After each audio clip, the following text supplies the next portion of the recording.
Եվ արդեն վերանորոգման մոտեցրին iPhone 14 Pro, որը ջրի մեջ կորած է։ Այսպես կամերաները փակ, դիմային կամերան փակ,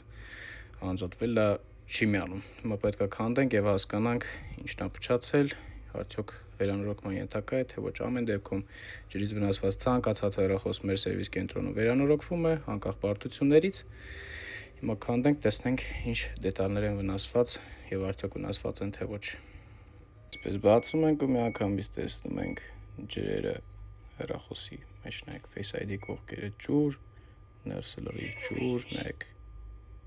այսպես լրիվ ջուր է հեռախոսի մեջ, ըստ է բնիկի մեջով տակով սա ջուրը, կոնկրետ ջուր է քաշի այս հեռախոսի մեջ, հեռախոսի երբևիցե բացված չի եղել, պարզապես օգտագործվել է 1 տարի, այդ իսկ պատճառով այս կողային հատվածի պրակլիկան թուլանում է եւ այսպես է լինում։ Ձեզ որ ասում ենք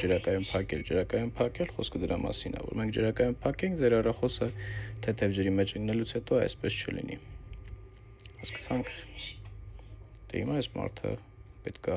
ծախսի, որ այս հեռախոսը դառնա հեռախոս եւ ինֆորմացիան չկորի։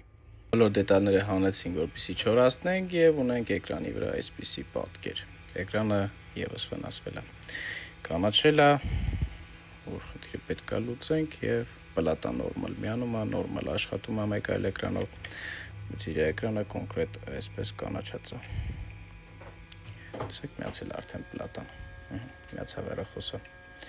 Բայց էկրանը այսպես է։ Եվ ունենք կարոտկի բնիկը եւ այս սպիշկայի շլեյֆը կարոտկի է, որոնք եւս պետք է փոխարինվի։ Փակցնում ենք նոր ջրակայուն պրակլեյկան, խնդիրը լուծեցինք, բնիկը փոխարինեցինք, ֆանարիկի սպիշկան փոխարինեցինք, որոնք որ կարոտկեր չէր աշխատում, հիմա ամեն ինչ իդեալական աշխատում է, ամեն ինչ կարգին է, հեռախոսն է փակվեց ջրակայուն, վերջ։